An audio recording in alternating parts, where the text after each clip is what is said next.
할렐루야. 7월 12일 수요일 새벽 기도를 시작하겠습니다. 사도신경으로 우리의 신앙을 고백하시겠습니다. 나는 전능하신 아버지 하나님 천지의 창조주를 믿습니다. 나는 그의 유일하신 아들 우리 주 예수 그리스도를 믿습니다. 그는 성령으로 잉태되어 동정녀 마리아에게서 나시고 본디오 빌라도에게 고난을 받아 십자가에 못 박혀 죽으시고 장사된 지 사흘 만에 죽은 자 가운데서 다시 살아나셨으며 하늘에 오르시어 전능하신 아버지 하나님 우편에 앉아 계시다가 거기로부터 살아있는 자와 죽은 자를 심판하러 오십니다. 나는 성령을 믿으며 거룩한 공교회와 성도의 교제와 죄를 용서받는 것과 몸의 부활과 영생을 믿습니다. 아멘. 찬송가 272장 찬양하시겠습니다. 찬송가 272장입니다.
말씀은 신약성경 사도행전 9장 32절에서 43절까지 말씀입니다. 사도행전 9장 32절부터 마지막 절까지 말씀입니다. 다 찾으신 줄 알고 저와 여러분이 한 절씩 교독하겠습니다. 그때 베드로가 사방으로 두루 다니다가 루다에 사는 성도들에게도 내려갔더니 거기서 에니아라 하는 사람을 만나매 그는 중풍병으로 침상 위에 누운 지 8해라. 베드로가 이르되 에니아야, 예수 그리스도께서 너를 낫게 하시니 일어나 내 자리를 정돈하라 한데 곧 일어나니 루다와 사론에 사는 사람들이 다 그를 보고 주께로 돌아오니라. 욥바에 다비다라 하는 여제자가 있으니 그 이름을 번역하면 도르가라, 선행과 구제하는 일이 심히 많더니 그때 병들어 죽음에 시체를 씻어 다락에 누이니라. 루다가 욥바에서 가까운지라 제자들이 베드로가 거기 있음을 듣고 두 사람을 보내어 지체 말고 와 달라고 간청하여 베드로가 일어나 그들과 함께 가서 이름에 그들이 데리고 다락방에 올라가니 모든 과부가 베드로 곁에 서서 울며 도르가가 그들과 함께 있을 때 지은 속옷과 겉옷을 다 내보이거늘 베드로가 사람을 다 내보내고 무릎을 꿇고 기도하고 돌이켜 시체를 향하여 이르되 다비다야 일어나라 하니 그가 눈을 떠 베드로를 보고 일어났는지라. 베드로가 손을 내밀어 일으키고 성도들과 과부들을 불러들여 그가 살아난 것을 보이니 온 욥바 사람이 알고 많은 사람이 주를 믿더라. 베드로가 욥바에 여러 날 있어 시몬이라는 무교장의 집에서 머무니라. 아멘. 할렐루야. 오늘 또 새날을 주셨습니다. 하나님께서 은혜와 평강으로 함께 해주시기를 축복합니다. 오늘 말씀은 이제 두 가지 또 기적에 대해서 나와 있습니다. 베드로가 중풍병으로 침상에 누워 있는지 8년째 되는 한 분을 또 일으킨 사건과 또 막 돌아가신 루다 다비다라는 과부를 또 살린 사건이죠. 아마 초대교회는 이런 기적과 이적이 많이 일어났던 것 같습니다. 베드로와 요한이 성전 미문에 앉아 있던 나면서부터 한 번도 걸어보지 못한 이제 분을 예수님의 이름으로 걷게 했죠. 은과 금은 내가 없어도 내가 우리 주 예수 그리스도의 이름으로 명하노니 일어나 걸으라. 그가 서서 걷기도 하고 뛰기도 하며 성전에 들어가서 찬양했고 하나님의 이름을 높였다. 그래서 우리가 두 가지 사실을 알 수 있는데, 첫째는 예수의 이름으로 병도 낫고 또 기적도 일어나는 거죠. 오늘 말씀에도 보면 34절에 에니아야, 예수 그리스도께서 너를 낫게 하시니, 그러니까 베드로나 요한이나 어떤 사도들이나 일곱 집사님들 개인의 어떤 능력이나 어떤 권세가 아니라 예수 그리스도의 이름이라는 거죠. 왜냐하면 예수 그리스도라는 이름에 이미 그 뜻이 다 들어있습니다. 예수는 자기 백성을 죄에서 구원할 자, 이런 뜻이고요. 그리스도는 하나님께서 기름 부으신 자다, 이런 뜻입니다. 그래서 메시아라는 뜻인데 자기 백성을 죄에서 구원케 하시고 하나님께서 기름 부으신 메시아의 이름으로 사실은 모든 것이 일어나는 거죠. 나중에 예수님께서 그렇게 말씀하죠. 병이 낫고 이런 것보다도 어떤 게 더 쉽냐, 내 죄를 사하거나 문둥병자들이 병이 낫는 것에 대해서 막 논쟁할 때 예수님께서 일어나 걸으라 하는 것과 내 죄가 사하여졌느니라는 것이 어떤 것이 더 쉽겠느냐. 이 말씀은 뭐냐 하면 진짜 죄를 사하는 권세가 가장 큰 권세고 이게 가장 큰 기적이라는 거예요. 여러분, 우리가 살다가 병이 들 때도 있고요, 병이 나을 수도 있어요. 그런데 사업이 잘 될 수도 있고요, 또 어려울 수도 있고 여러 가지 일들이 있을 수 있는데 정말 우리의 모든 죄를 하나님께서 탕감해 주신 것, 이게 가장 큰 기적이죠. 여러분 만약에 병이 들었다가 병이 나았어요. 근데 그 나은 몸으로 여기저기서 건강하게 죄짓고 다니는 거랑 또 아주 가난하고 곤핍하게 살다가 하나님의 은혜로 어떻게 좀 자립도 하고 집도 사고 넉넉해졌어요. 무슨 은혜인지는 잘 모르겠지만 하여튼 복권에 맞았다든지 그렇게 해서. 그런데 그거랑 내 죄는 그대로 있어요. 그럼 어떤 것을 선택하시겠습니까, 여러분들? 아유, 나는 죽은 다음에 몰라. 그냥 여기서 그냥 병이 나는 게 최고로 중요하지. 죽은 다음에 어떻게 알겠느냐. 지금 잘 먹고 잘 사는 게 중요하지. 여러분, 이 짧은, 어떻게 보면 짧고요, 어떻게 보면 긴데, 그것을 선택하겠습니까? 아니면은 우리 죄를 탕감받고 하나님 나라에 들어가는 것을 선택하시겠습니까?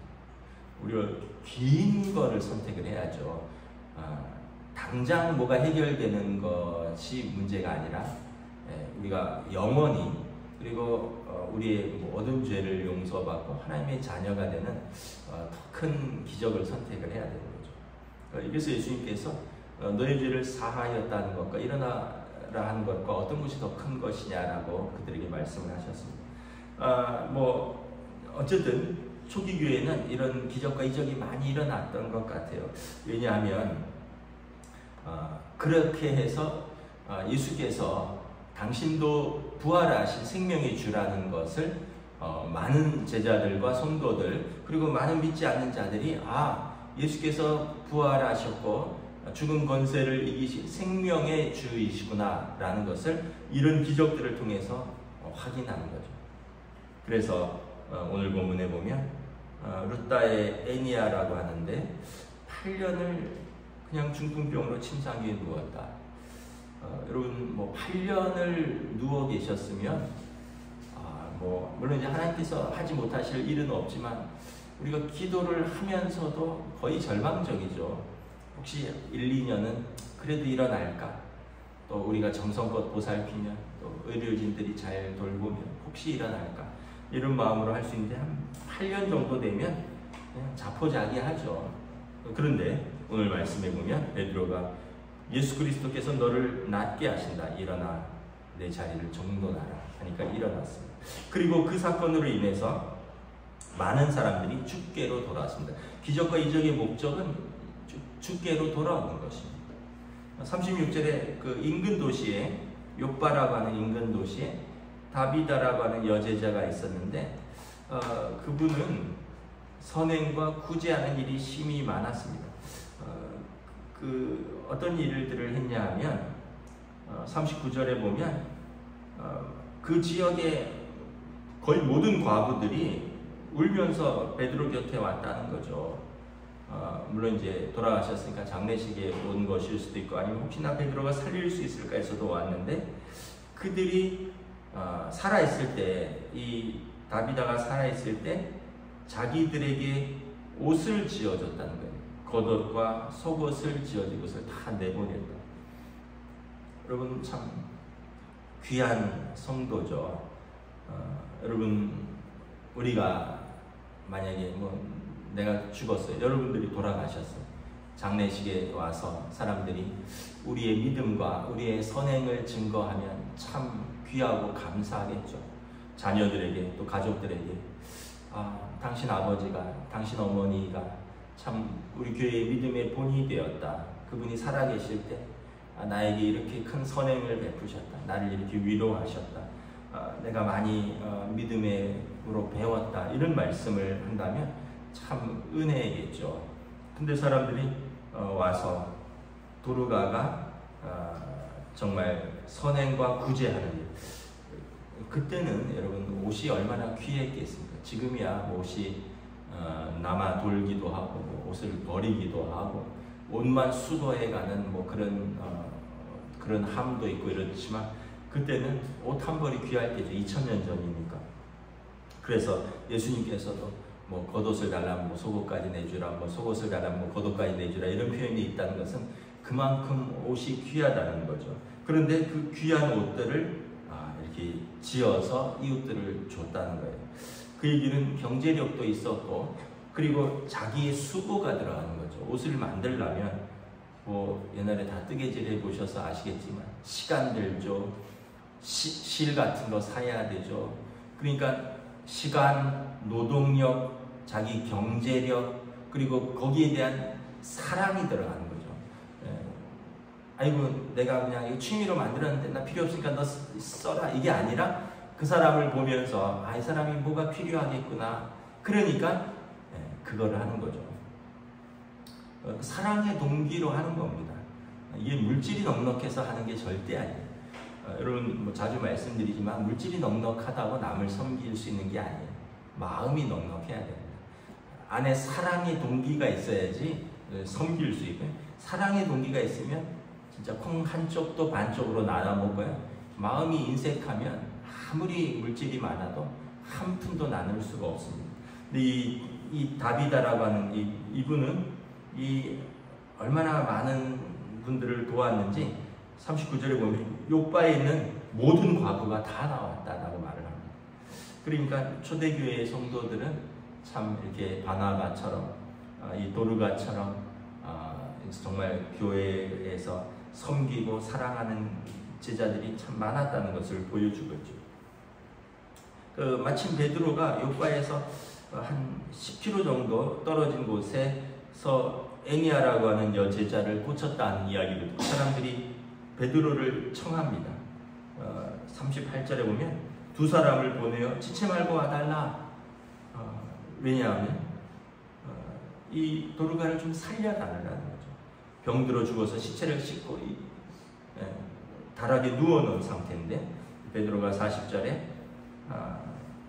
아마 이걸 기억했을 거예요. 예수님과 함께 다닐 때 베드로가 그 야이로의 딸이 죽었잖아요.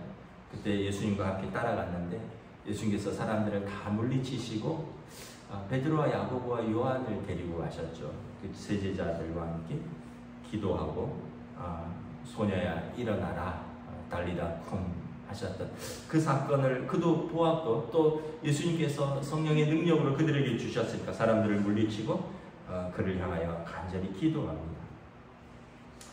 기도 내용은 잘 모르겠지만 이렇지 않겠습니까? 하나님의 교회를 사랑으로 섬겼고 성도들을 사랑으로 섬겼던 당신의 여종을 하나님 살려주십시오 이러지 않았겠어요? 그랬더니 그가 눈을 떴습니다. 그리고 일어나 앉았습니다. 그래서 베드로가 손을 내밀어 일으키고 이것을 본 많은 사람들이 하나님을 믿더라. 42절에 많은 사람이 주를 믿더라. 그래서 우리가 이 일들을 통해서 이제 많은 사람들이 예수를 그리스도로 고백하고 하나님께로 돌아오는 사건들이 계속 일어납니다. 우리가 두 가지를 기억했으면 좋을 것 같습니다. 첫째는 베드로의 개인의 능력이나 아니라 베드로가 요한도 그랬죠. 왜 우리를 주목하느냐? 왜 우리가 이 사람을 일으킨 것처럼 우리를 주목하느냐? 안진뱅이를 일으켰을 때 한 말입니다. 항상 예수 그리스도를 전하고 그의 이름으로 기적과 이적들을 하고 항상 그의 이름을 전하고 그분을 믿게 하는 것이 목적이었다는 것이죠. 두 번째는 우리도 기적의 주인공이라는 거예요. 여러분 우리도 기적의 주인공이에요. 여러분 죄송하지만 여러분 뭐 저도 부모님이 이제 80 되시고 이런데 가까이 되시고 80 넘으신 장인어른도 계시고 돌아가셨어요. 예를 들면 또 여러분들 근데 장례 하루 만에 또 일어나셨어요. 그러면은 식구들은 감사하죠. 근데 언젠가는 돌아가시지 않겠어요?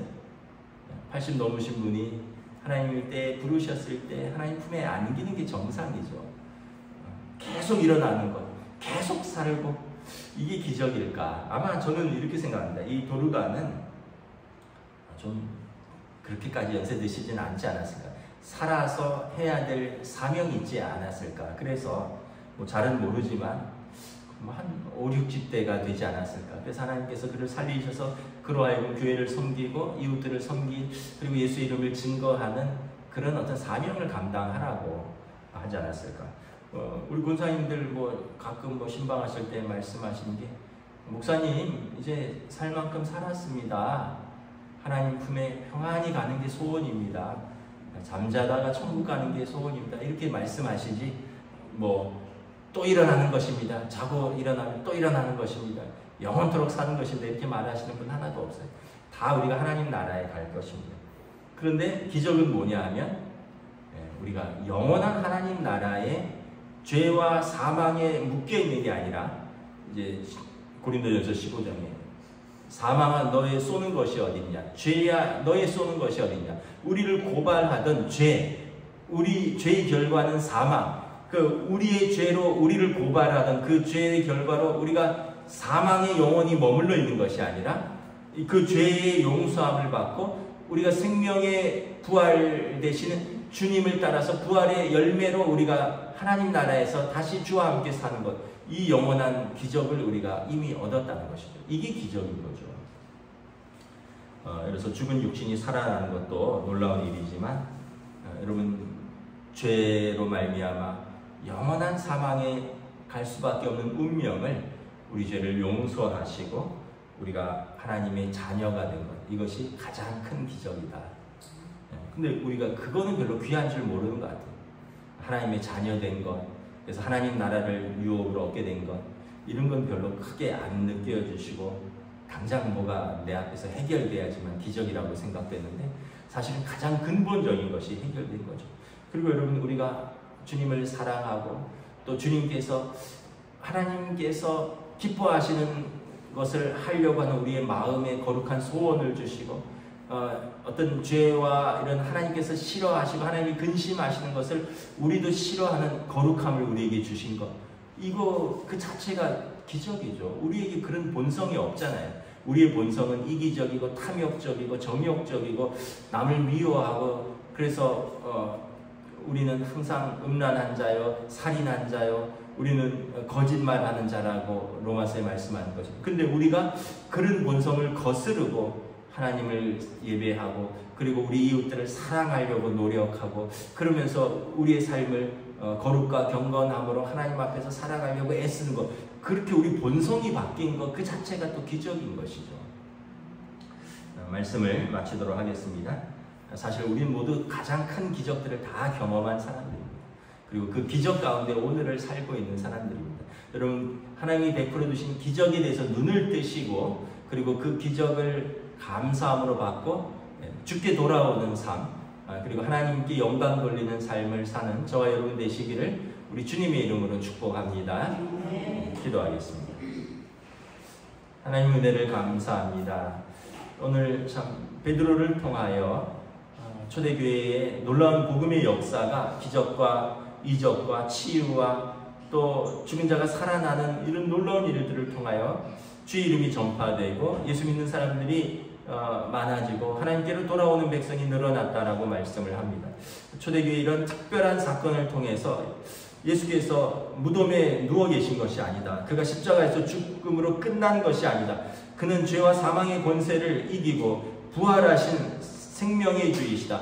그리고 하나님께서 그의 이름을 높이셨다. 그의 이름을 믿는 자들은 주님께서 생전에 말씀하셨던 것처럼 참으로 모든 것들에서부터 자유케 되고 눌린 것에서 자유케 되고 병든 자들이 나음을 받고 죽은 자가 살아나는 것이 주님의 말씀대로 이루어질지다라는 이 놀라운 역사가 초대교회에 일어나므로 많은 사람들이 하나님께로 돌아오는 놀라운 역사가 있었은 것을 바라봅니다.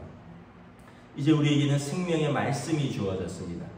이제는 우리가 그 말씀을 통하여 우리가 하나님의 자녀로 돌아왔습니다. 우리가 그 말씀을 믿고 예수님께서 우리의 구원자이시오 그리스도가 되신다는 것을 믿고 우리가 하나님께로 돌아왔습니다. 이것이 가장 큰 기적인 줄 믿습니다. 그리고 하나님의 자녀가 하나님 나라를 유업으로 상속받고 이 땅에 살면서 하나님께 영광 돌리고 하나님께 찬송하며 그리고 믿음의 삶을 사는 것, 이것이 우리의 큰 기적인 줄 믿습니다.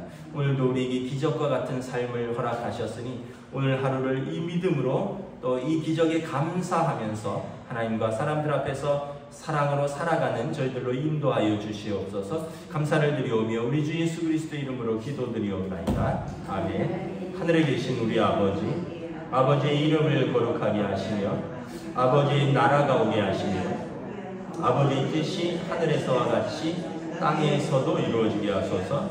오늘 우리에게 일용할 양식을 주시고 우리가 우리에게 잘못한 사람을 용서하여 준 것 같이 우리 죄를 용서하여 주시고 우리를 시험에 빠지지 않게 하시고 악에서 구하소서.